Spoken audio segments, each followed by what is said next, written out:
Je viens de recevoir ce message de Saïd Arafat. Aujourd'hui, j'ai perdu 36 personnes de ma famille.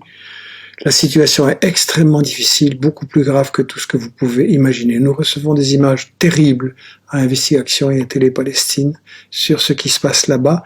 Est-ce que c'est pour frapper les combattants? Non. Le véritable but est de chasser ou même d'exterminer toute la population palestinienne. Écoutez donc ces responsables israéliens qui sont soutenus par Ursula von der Leyen, Charles Michel, Macron, De Croo, etc. Voici par exemple Eilant, l'ancien chef du Conseil de sécurité nationale d'Israël. Je cite, « Créer une grave crise humanitaire à Gaza est un moyen nécessaire pour réaliser notre objectif. Créer une crise humanitaire sans prendre aux civils, c'est la définition même du crime de guerre. Cet homme devrait être jugé s'il y avait encore un peu de décence et de justice internationale. » Quel est cet objectif? Eh bien, par exemple, transférer toute la population de Gaza, poursuivre le nettoyage ethnique, vider la Palestine de ses occupants, d'après une ministre de Netanyahou. Et on peut dire, est-ce que transférer la population, c'est comme ça maintenant, en réaction à ce qui s'est passé le 7 octobre? Pas du tout. Ça fait partie de ce que Ben Gurion, le fondateur de l'État d'Israël, avait toujours dit en 1938, je cite, « À la suite de la création d'un État, nous serons devenus une force puissante et nous abolirons le partage et nous nous étendrons sur la totalité de la Palestine. L'État, qui va être accordé effectivement en 1948 par l'ONU, ne sera qu'une étape dans la réalisation du sionisme et sa tâche est de préparer le terrain à l'expansion. » Et quand il se rend à Nazareth, qui a été occupé et envahi par l'armée israélienne, il demande aux responsables « Pourquoi y a-t-il tant d'Arabes? Pourquoi ne les avez-vous pas expulsés ?» Donc là, c'est très clair. Et en fait, on a vraiment la compréhension des objectifs en écoutant Ghassan Alian, qui est un responsable pour les territoires occupés par Israël. Et il déclare, les animaux humains doivent être traités comme tels.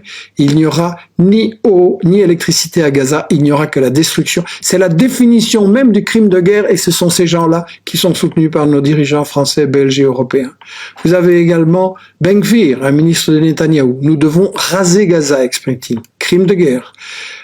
Évidemment, ça se répand dans toute la population avec, par exemple, le chanteur le plus populaire, excusez-moi pour la petite faute d'orthographe là en bas, nous devons raser Gaza et ne laisser aucun survivant là-bas. Et évidemment, ces choses-là, ça débouche sur ceci et sur ça. Et sur cette photo qui m'a bouleversé, ça vient d'une agence de presse et la légende en dessous est simplement « Maman est morte ». Il faut savoir, il faut répéter, il faut expliquer à tout le monde que 700 Palestiniens sont tués en 24 heures et qu'un enfant meurt toutes les 15 minutes à cause du bombardement par Israël. Pour empêcher que la vérité se passe, Israël massacre les journalistes. Il y en a énormément, la liste s'allonge tous les jours. Et j'ai aussi vu des vidéos où on voit un journaliste israélien, Israël Frey, attaquer et toute sa famille et ses enfants menacés par une foule en émeute, tout simplement parce qu'il a osé déclarer qu'il fallait se préoccuper des enfants morts à Gaza autant que des enfants morts en Israël.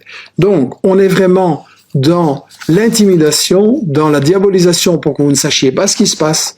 Et c'est pour ça que j'ai appelé Investigation à fonder Télé Palestine, qui maintenant émet tous les jours, que je vous demande de relayer, de soutenir financièrement pour que le travail puisse continuer malgré les pressions et malgré les attaques.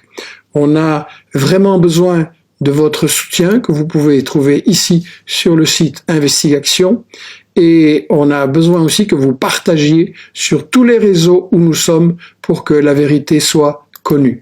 Je pense que les puissants ne survivent qu'en cachant leurs crimes et en divisant les gens.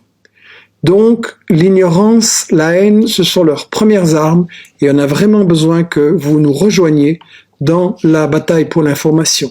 Mobilisez-vous, ouvrez les yeux des gens qui sont déformé, rendu insensible, parce que nos médias ont présenté tout ça comme une riposte d'Israël démocratique à un soi-disant terrorisme, alors que c'est ça qu'Israël fait depuis le début. La Nakba, il n'en parle jamais, mais c'est là que tout a commencé, et maintenant c'est une deuxième Nakba. Est-ce que Israël est invincible? Non, pas du tout. Avec tous ses avions, ses chars, son pouvoir sans limite de semer la mort et la désolation, il reste vulnérable. Les nouvelles que je reçois de la première tentative d'invasion terrestre sont encourageantes pour la résistance, et Israël restera vulnérable tant qu'il n'aura pas conclu une paix sincère.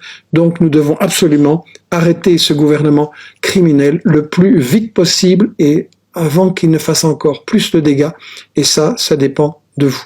Merci de rejoindre la bataille de l'information. Merci de nous soutenir.